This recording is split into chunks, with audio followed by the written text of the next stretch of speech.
Join me for making some really delicious Christmas meals and treats that don't require any additional shopping for your holiday. If anything we like to do is to keep it simple and to take the stress off. And so these meals require mostly just pantry staples that you have on hand, and they are so delicious and cozy. Let's go ahead and make them together.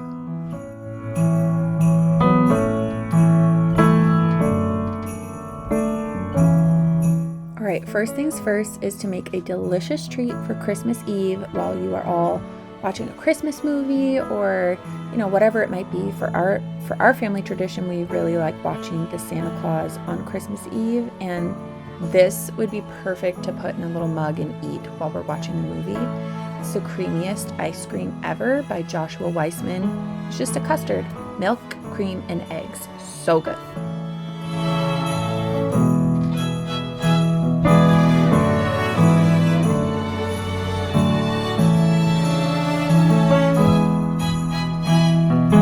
So I went ahead and followed that recipe for the custard, tempered the eggs, and now it's just resting and cooling before I can put it in the ice cream machine. And I am going to use up these bunch of really ripe bananas that have been sitting on my counter forever. And this is one of my favorite ways to just kind of throw stuff all in a bowl and make a delicious bake that is nutritious and warm and cozy for breakfast in the morning or for snacks throughout the day. I thought this would be a perfect thing for Christmas morning because it's so quick and easy to throw together, and when it comes out of the oven all warm and gooey, it's just one of those perfect things for Christmas morning. I really like adding chocolate chips to my banana bread, and I feel like it gives it, just a little something extra special. You could also try bumping up the cinnamon in there to kind of make it like a cinnamony breakfast bake. And then you could also top this with icing and make it really extra sweet and extra special. But I just did chocolate chips, walnuts in here, vanilla, of course, and then mix that all together. And I also added some beef gelatin just for nutrition and protein in here. The beef gelatin I add to so many of my baked goods. This I just threw together. I don't have a recipe necessarily for it, but I will try to just kind of type out what I did and put it in the description below.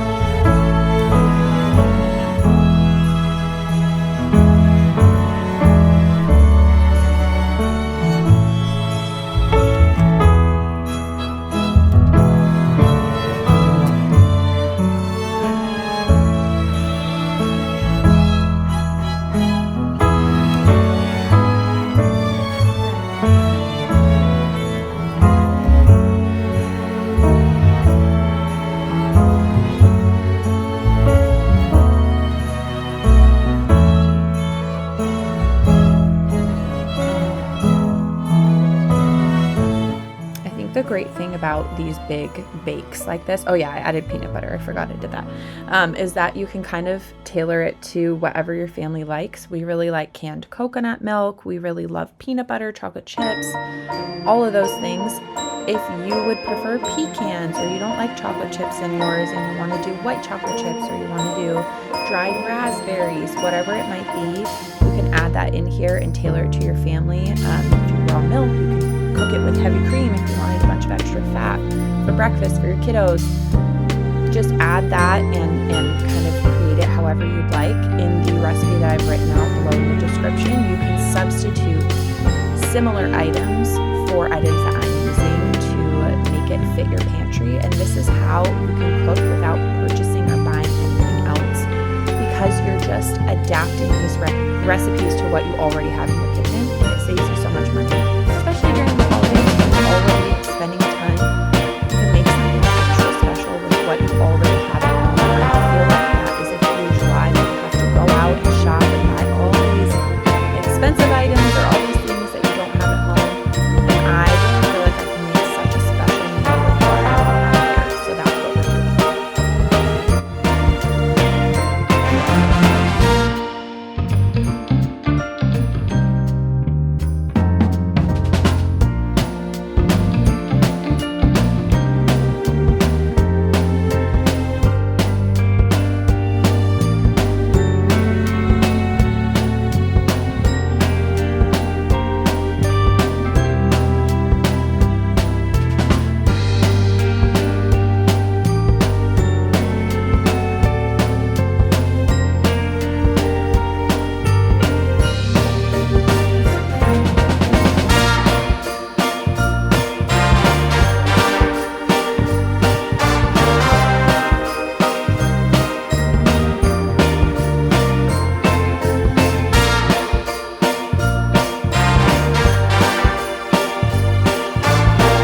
So I'm gonna go ahead here and just roast up a bunch of vegetables that I had in the fridge.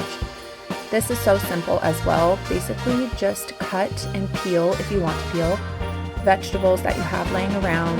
Root vegetables are great for roasting ahead of time. So if you want to prep food for your Christmas dinner ahead of time, because you don't want to be cooking all day on Christmas, you can dice up all of your vegetables, your root vegetables that you might have on hand, some onions, some garlic. You could do sweet potato, regular potato, carrots, cabbage, parsnips, whatever you keep on hand. It could even be like broccoli or something like that. And what you're going to do is you're just going to coat it with an oil of your choice, whatever you have on hand. Again, avocado oil, coconut oil. You could even use lard. You could use butter.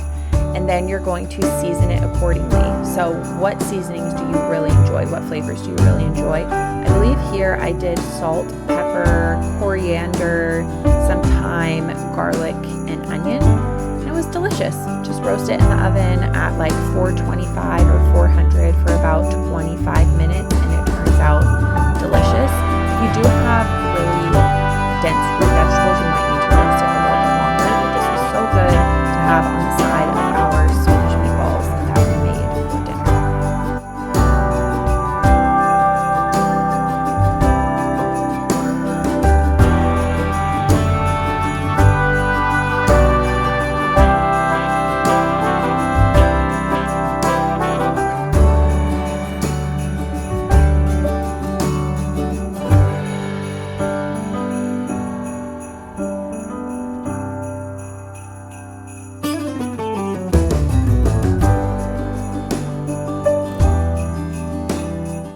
I'm just prepping my sourdough starter here because I had to do some baking, which will be in another video, but I just wanted you to see how simple and easy it is to feed your sourdough starter and just leave it on the counter and bake with it later on. I do not measure how much flour I put in, and I don't measure how much water I put in. I just look to get a thick pancake-like consistency.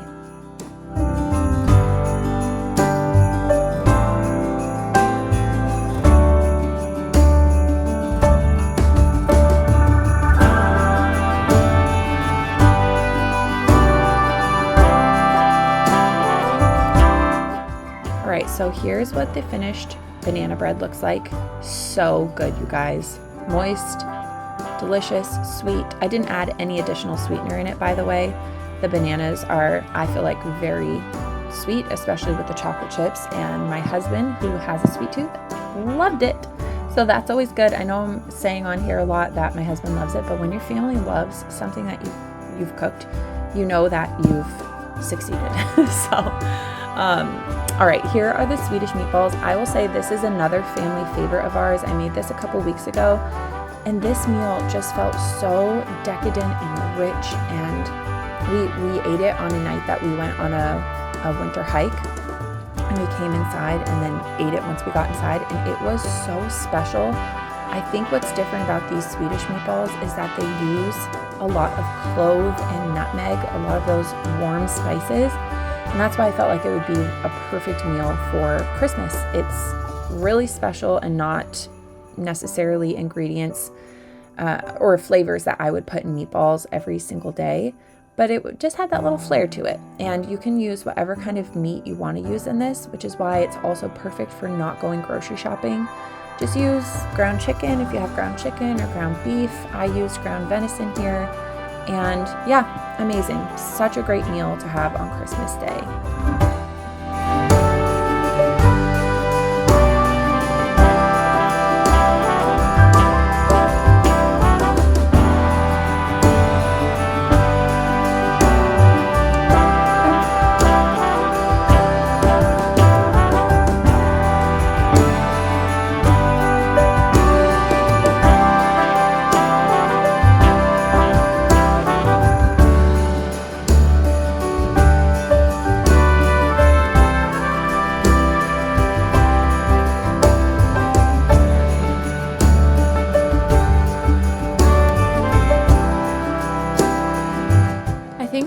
Thing that my husband and I try to keep in mind for the holidays is that, yes, it is really fun to give gifts and provide, smiles on people's faces during the holidays, but what's even more important is being with each other And sometimes by making something or using